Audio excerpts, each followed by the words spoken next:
as a documentary filmmaker, as to when you actually go to a place and you stay there, you realize the huge gap between, the story that the media tells you and actually what's happening on ground reality. No religion can ever ask you to kill people, beat up people, lynch people. No religion does that. So if people are doing that, it's that they're using religion to politicize and to divide. Mainstream media, films is a very powerful platform, and it can really influence a lot of people. So when I see, wrong politics being highlighted, it really makes me angry. Afghanistan. And I often said that if it was not that kind of support and help that I got from the people of Afghanistan, my first film would not have happened. And if my first film would not have happened, maybe I would not have been a filmmaker today. Obviously, the Taliban, sitting across the border did not like that picture going out, that everything is getting back to normal, and that they can shoot, because as you know, Taliban had even banned any form of cinema and films and photography.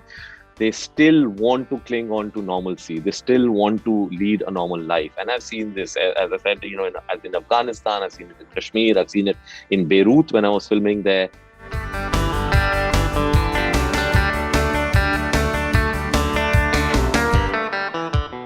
I remember I was in Afghanistan and we were being shelled and rocketed, and we were under, in almost like a bunker, hiding from that shelling. And then the shelling stopped, and I waited for about 10-15 minutes to make sure that the shelling has stopped, and I came out.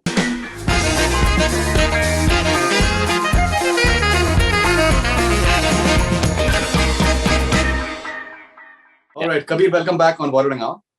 Thank you. So I was watching Kabul Express yesterday, and it seems so surreal that so many years back the movie was made, and whatever you guys are saying in the film about maybe America and the futility of war and the fact that no one is taking ownership of who created Taliban, everything has come true. Absolutely, Faridoon. It's sad that it's come true. But yes, I think that is what when I was a documentary filmmaker in Afghanistan, when I was observing that period, these are all the learnings that and it's really sad that Taliban, after 20 years, has come back. And I very distinctly remember this one moment in the documentary that we were doing, and we were in this prison in Panjshir, which now is, of course, everybody's also getting to know about it as the one place in Afghanistan where the pushback has started. It was the area which Ahmad Shah Massoud owned, and we were filming Taliban who had been captured over there, and there was one older Taliban who was not speaking to us, refusing to speak to us on the camera. And when we were just finishing, he looked straight into the camera and he said, "You think we are gone? We will be back." And I remember getting a chill down my spine 21 years ago. And unfortunately, that old man's words were prophetic. They are back. Right. And there's so many dialogues in the film which had so much of context now. Their guide, Arshad and John's guide, the guy who's driving the car, and he's talking about Americans, that they started it all and they don't mean good for us. And Linda's character, the way she says that I dread coming back to Afghanistan, but each time I come back, maybe I'm doing it for a book. And the intentions of people why they're doing what they're doing is something which is a lot of irony. There is a lot of irony in the film. Have you revisited the film recently? I mean, yes, Faridoon, it's my first film. It's a film that was based, or in a certain sense, is autobiographical. It's based on exactly what was happening with me and my friend Rajan Kapoor in Afghanistan. So that film never leaves me. And the reason why it was my first film is because my experiences in Afghanistan had a very profound effect on me. And I always felt this is an incredible human story to tell. Of course, we said it with a lot of humor, and we've set it up as a thriller, a kidnap thriller. But the whole point of telling the film was actually what you are now reading into it, and the in a certain sense trying to tell the world that a lot of what we are shown, and at that point in time, international news we all consumed only on the Western media, so we all had a very distorted view of what was happening over there. And this is one of the greatest education that I had as a documentary filmmaker as to when you actually go to a place and you stay there, you realize the huge gap between the story that the media tells you and actually what's happening on ground reality. And this is something that we all fell for, right, in the last 20 years, when we all believed that the Americans are winning this war, when the Americans themselves believed that they're winning this war, but they never were, because the attempt was never really genuine. The attempt was never really and it's so strange that the President Biden actually says that the agenda was never nation building. So if it was not nation building, what were they there for 20 years? Because if the agenda was to dismantle Taliban, that definitely didn't happen.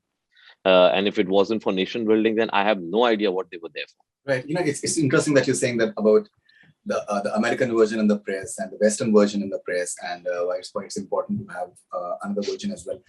So you travel with Saeed Naqvi Saab for I think almost 5-6 years, so almost 60 countries, and he was basically trying to get the other perspective, which the Western world does not get. How much of Kabul Express emerged from those interactions and those experiences that you had? 60 countries you visited. I mean, almost entirely. I mean, Kabul Express, as I said, is a completely autobiographical story. So Kabul Express was totally written out of my personal experiences. Almost every scene is a version of what happened with me in real life. Every person in Kabul Express is a version of a person I met and interacted with. Coupled with, of course, the larger experience of traveling all over the world and getting this perspective from Saeed Bhai about being able to see beyond the news. News is something that when we were growing up, we also, I mean, today, of course, there are various narratives for every CNN. There's an Al Jazeera, for a BBC, there's, the French, there are different channels that we get. But when we were growing up, if you remember, it was only CNN, BBC, right? And we somehow always took it as gospel. बचपन में कहते थे अरे BBC पे आया है तो सच ही होगा. But when you actually travel to these areas and you start seeing the difference, it opens your eyes and you realize that no, I mean, there's no one truth. You have to see it for yourself. You have to see the different perspectives. You have to see the different forces at work, and why is somebody saying a particular story and not choosing to tell the other story.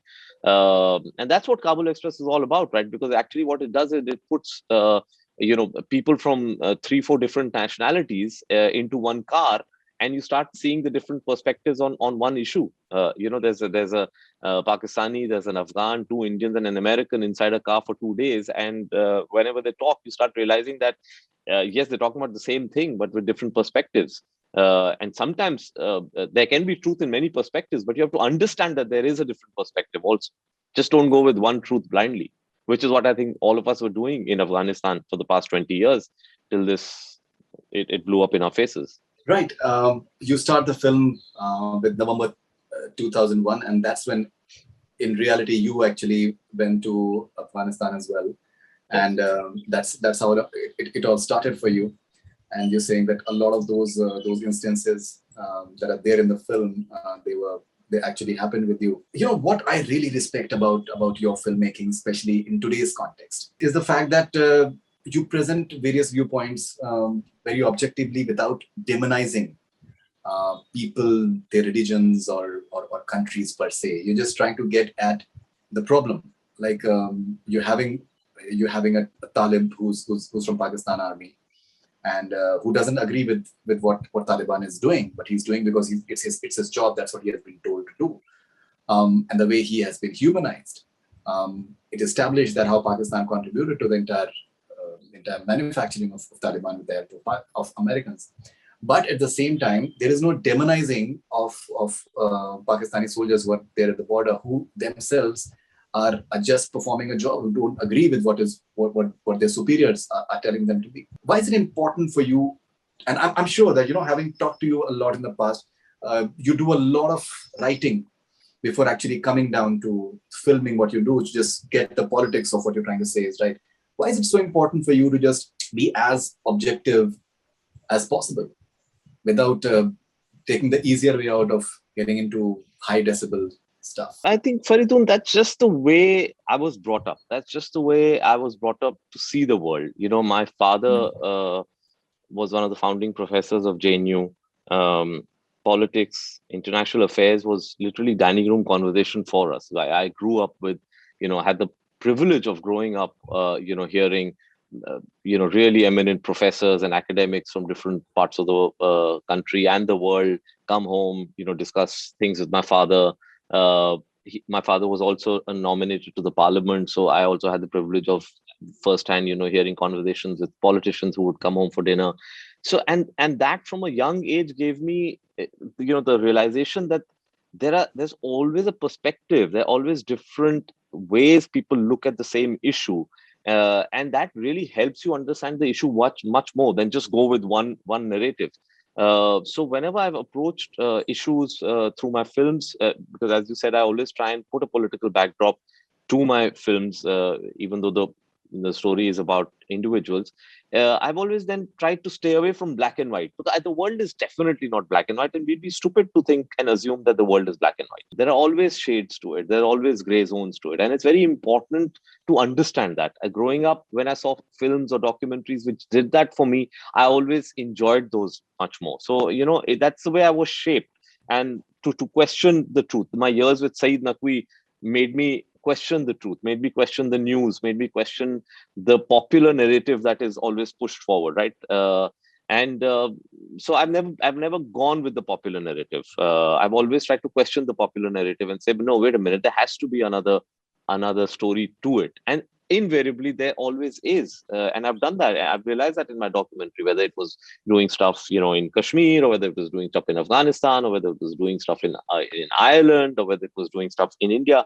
I realized that there's always different perspectives to an issue, and you must recognize that. And that's, I decided that I must try and portray that. Of course, your own ideology does come across, because at the end of the day, the filmmaker, he or she, will always, in a certain sense, push his or her ideology forward for the audience to get to know that, but not at the cost of not letting you see the other perspectives. Right. And if you had to make Kabul Express, or say, for example, Bajrangi Bhaijaan today, would you be able to make it the same way? I would definitely want to, because that's the only way I know. I would not make compromises. I would never make compromises on my ideology. I'd rather not do that story than make compromises on my ideology, because, Faridoon, I feel, and this is something I think I've discussed with you earlier also, for me, the core of a film is the politics of the film.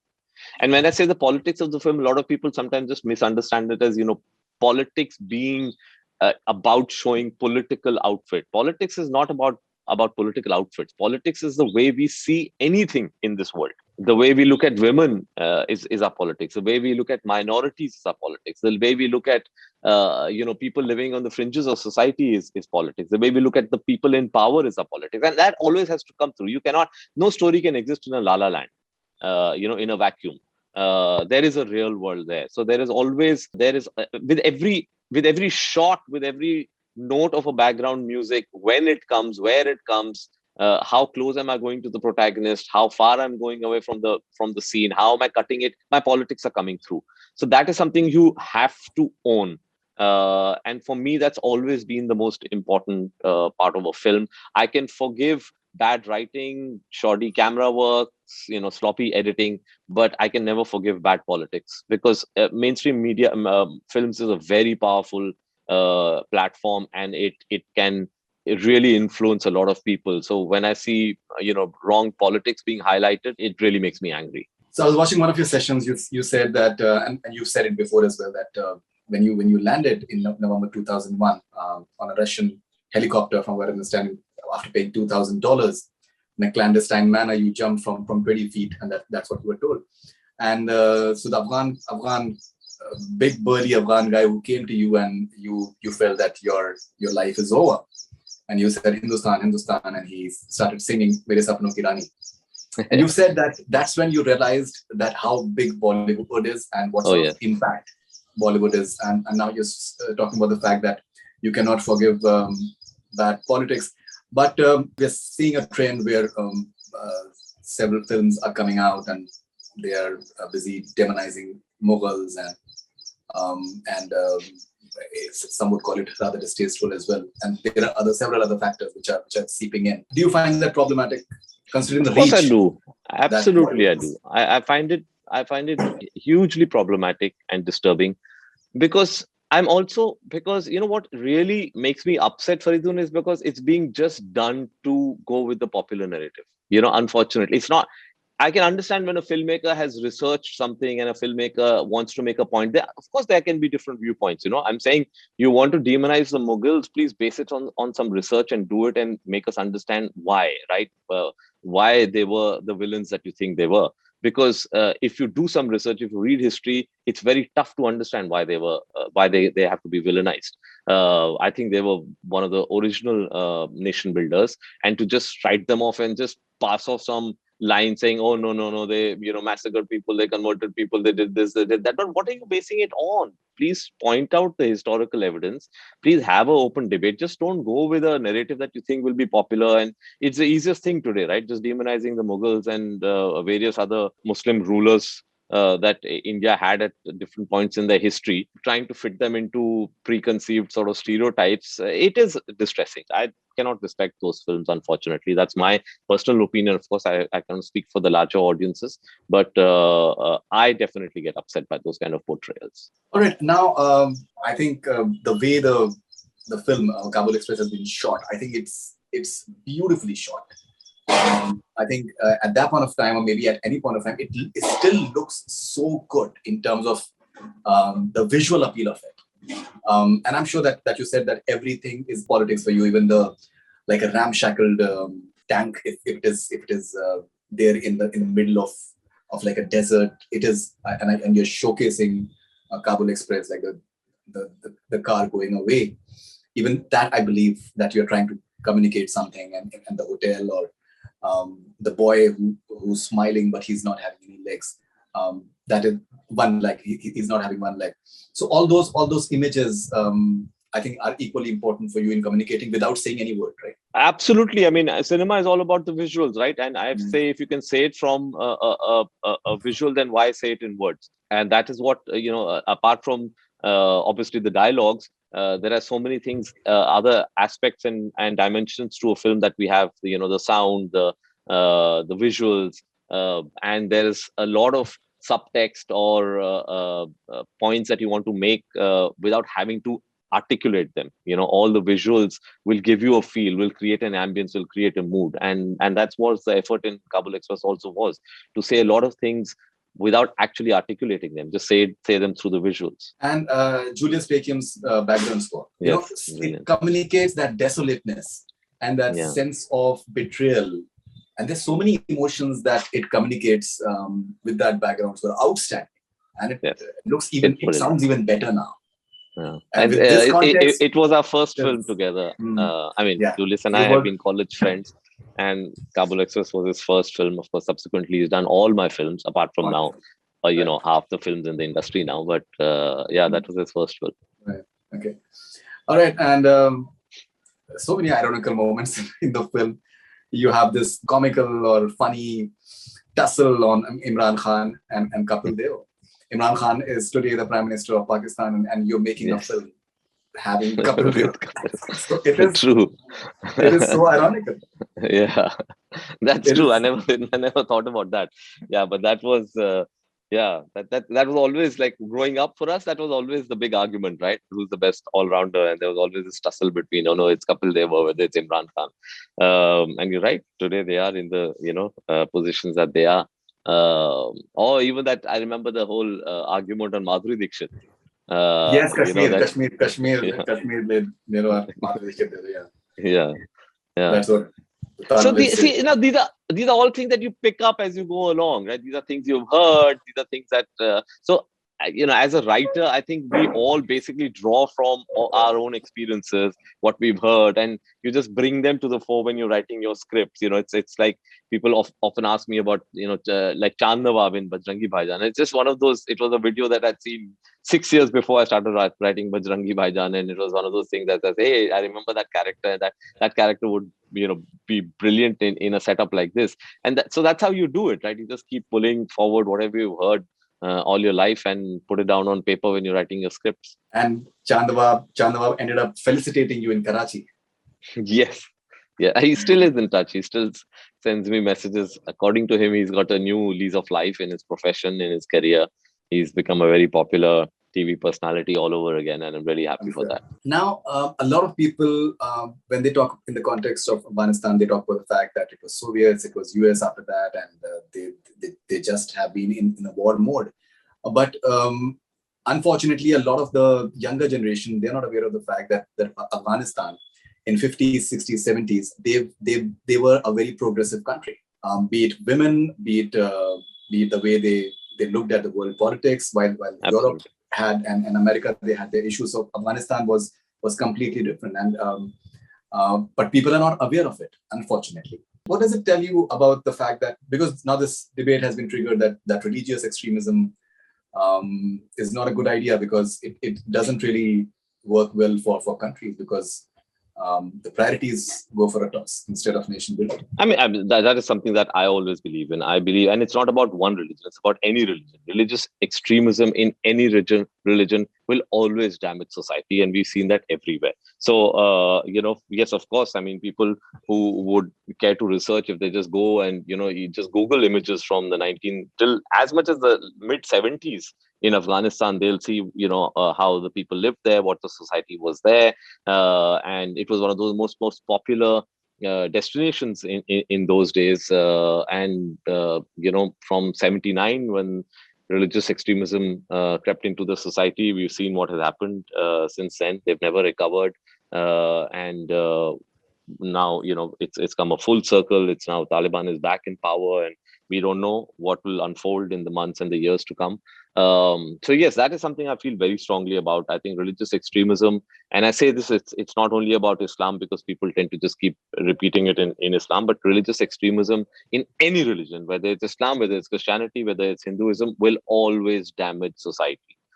Because there are these elements who will always take, refuge and hide behind religion and do things which no religion can ever ask you to kill people, beat up people, lynch people. No religion does that. So if people are doing that, it's just that they're using religion to politicize and to divide, and that can never be good for any society. All right, and I was watching the making of Kabul Express, and Arshad Warsi said a very interesting thing, that people have gone through so much.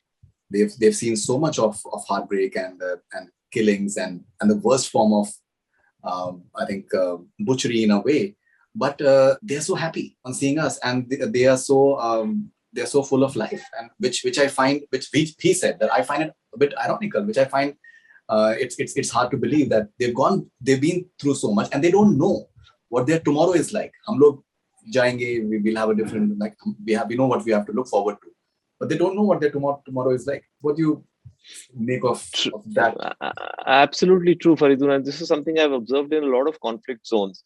That see, what also happens is that when we see conflict zones through the news, then we only see one aspect of it, and we tend to think that the whole place is burning, and there can be no normal life over there. But actually, when you reach these conflict zones, within a very short while, you realize the resilience of people, the resilience of human beings. They still are trying their best to lead normal lives. And one of my photographs, and that photograph went on to win the International Photo of the Year, was, for me, that photograph really told me that even wars have limits. In fact, that's the title of the photograph. And it was I remember I was in Afghanistan, and we were being shelled and rocketed, and we were under in almost like a bunker, hiding from that shelling. And then the shelling stopped, and I waited for about 10-15 minutes to make sure that the shelling has stopped. And I came out, and it was a cold day. It was in December, and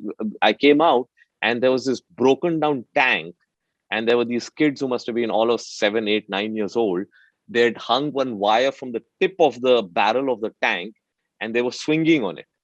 So it just took 10 minutes of respite from shelling, and their lives are back. They wanted to play. That was their playground.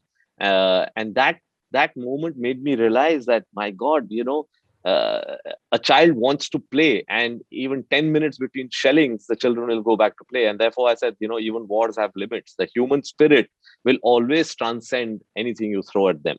And this is something you see in all conflict zones. Despite all the trauma, despite all the suffering, they still want to cling on to normalcy. They still want to lead a normal life. And I've seen this, as I said, as in Afghanistan, I've seen it in Kashmir, I've seen it in Beirut when I was filming there. And maybe more so, because I think they want to then celebrate the sort of what they think are the normal moments even more, because they don't know how many of those they'll ever get in their lives. And Beirut, you shot some portion of Phantom as well. That's right. Now, you guys shot Kabul Express under very, very trying circumstances. I believe there were death threats, and I think the 3-star and 5-star hotels, and they're graded as per the security arrangements that they provided. With there's bunker in that, and all those things. And I believe you were having 60, I think, 60 commandos, yeah. Commandos. Now, I don't think anyone in the film industry could have ever, maybe not only in India, but anywhere, maybe could have experienced something of that sort. How was that experience? That was scary, to be honest. I mean, when it happened, it definitely was, to get death threats from the Taliban. And this basically what happened is that we started filming. We were the first film from anywhere in the world to be filming in post-Taliban Afghanistan. And obviously, so we became this very exotic story for international media to report on. Afghanistan coming back to normal, and a Bollywood film is being shot here, so BBC, and they all did short snippets and stories on us. And obviously the Taliban sitting across the border did not like that picture going out, that everything is getting back to normal, and that they can shoot, because as Taliban had even banned any form of cinema and films and photography.